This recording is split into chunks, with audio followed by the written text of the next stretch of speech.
Hello everyone, আসসালামু আলাইকুম। দেখেন বন্ধুগণ, দেখেন তো এটা কি কেউ চেনেন কি না? এটা কিন্তু অনেক উপকারী ফল।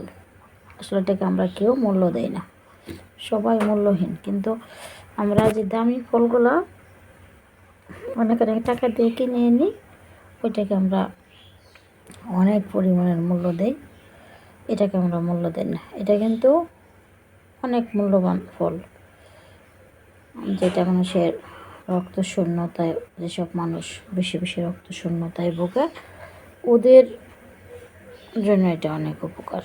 কারণ এটা হচ্ছে আয়রন জাতীয় খাবার। এটা আমরা কেউ খাই না, অনেকের বাড়িতে এটা কিন্তু আছে। এটা হচ্ছে পেস্তা,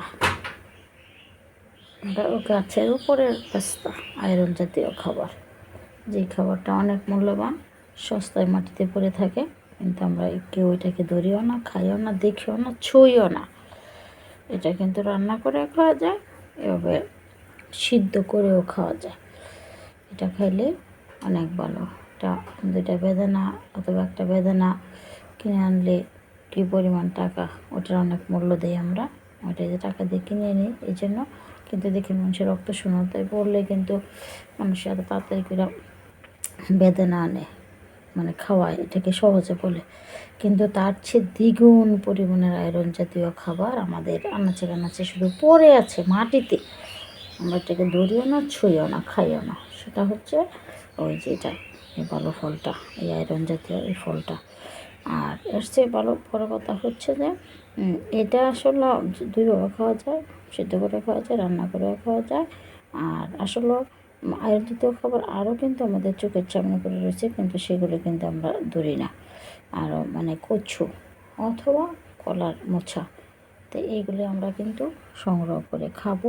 যাদের রক্তশূন্যতা বেশি তারা কিন্তু এই খাবারটা খেলেই আমাদের রক্তশূন্যতার যে ঘাটতি আছে ওইটা পূরণ হয়ে যাবে। আমরা আর ওই টাকা দিয়ে এত এত ফল কিনে আনতে হবে না। আর অনেক সময় তো টাকা নাও থাকে, আর আমরা যে দেশের মানুষ, আমাদের অনেকের অনেক টাকা, আমরা অনেক অনেক ধরনের দারিদ্রতায় ভোগে।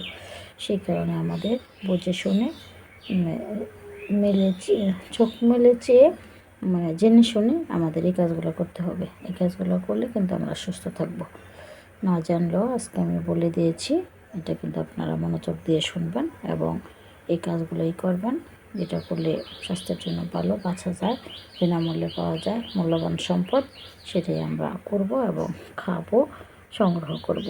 এটা আপনারাও এভাবে আমি যেভাবে বলে দিয়েছি ওভাবে সংগ্রহ করবেন, খাবেন, আমাকে কমেন্ট করে জানাবেন। আর এর চেয়ে বড়ো কথা হচ্ছে যে যে জিনিস মানে কেটে পানিতে রাখলে পানি কালচে রং ধারণ করে, সেটাতে প্রচুর পরিমাণের আয়রন। তাই আমার মুখের কথা যদি আপনাদের কাছে মানে হেজিটেশন লাগে, তাহলে কিন্তু আপনার একটা বেদানার বিচি মানে হাতে টিপ দিয়ে পানিতে ছেড়ে দিয়ে দেখেন পানির কালার, আর ওই পেস্তাটা কিন্তু আপনি কেটে পানিতে রেখে দেখেন কালার, আর কলার মোচাও কিন্তু কেটে পানিতে রেখে দেখেন কীরকম কালার। তো যেটা কাটলে মানে পানিতে রাখলে, কেটে পানিতে রাখলে বেশি গাঢ় কালচে রং ধারণ করে, ওটাতে বেশি পরিমাণের আয়রন। তা আপনারা এটা প্রমাণ করে দেখেন যে কোনটাতে কীরকম, তাহলে বুঝতে পারবেন যে সহজ ভাষা এটা বুঝিয়ে দেওয়া হচ্ছে। এটাকে আমি সহজ করে বুঝিয়ে দিয়েছি যে কেটে যেই জিনিস কেটে পানিতে রাখলে বেশি কালচে রং ধারণ করে, সেটার মধ্যে হচ্ছে বেশি পরিমাণের আয়রন। তাই আমরা বেশি পরিমাণের আয়রনটা বিনামূল্যে যদি পাই, তাহলে এটা আমরা সংগ্রহ করে খাবো এবং আমরা সুস্থ থাকবো, ভালো থাকবো। তাই সবাই ভালো থাকবেন। আল্লাহ হাফেজ।